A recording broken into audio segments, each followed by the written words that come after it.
Hi, my name is Peter Walker. A brief reflection on a very precious verse to me, Psalm 27:4. It says, "One thing I ask of the Lord, this is what I seek, that I may dwell in the house of the Lord all the days of my life, to gaze upon the beauty of the Lord and to seek him in his temple."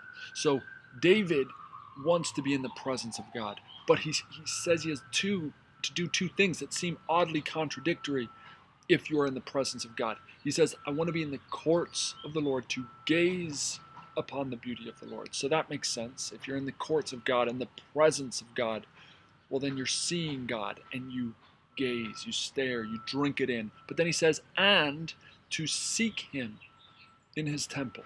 So there's this sense of just wanting to be in the presence of God, to both gaze on him where he is in our vision, but then to seek him when he's not in our vision. So it's like he says, look, I want to be where I know God is. Whether I'm seeing him or not seeing him on any given day, if I know that I'm seeking where he is and can be found, that's enough for me. Even if I'm not seeing and tasting the presence of God. Psalm 34:8, taste and see that the Lord is good. But there are days our eyes are veiled. Even Jeremiah says, he said, the Lord deceived me, and I was deceived. There are people, that's Jeremiah, I think 20, verse 7.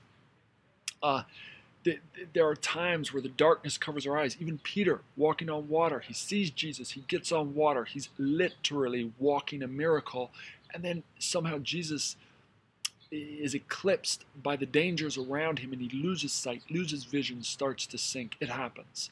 But if we know that we're in the courts of God, if we're in the domain of God, even to be in pursuit of God, to seek him, just to say, Lord, put me in a place that even my seeking is meaningful.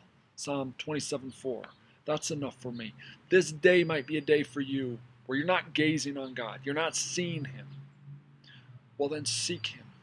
Jeremiah 29:13 says, he will seek me and he will find me if he seeks me with all his heart. If you are in a place and a space where you are in the Word of God, you are obeying and walking the walk that honors God in your morality, in your relationships, and you are hungry for God and you are seeking God, let me just say, you are in a purposeful, meaningful path. It's not just about gazing, it's about being in his courts to seek him. One day in your courts, Psalm 84:10, is better than 1,000 elsewhere. I would prefer to be a doorkeeper in the courts of my God than in the tents and in the feasting of the wicked. So just to be in pursuit, if you're climbing the mountain and you're in pursuit, your life is full of meaning, and you stand with David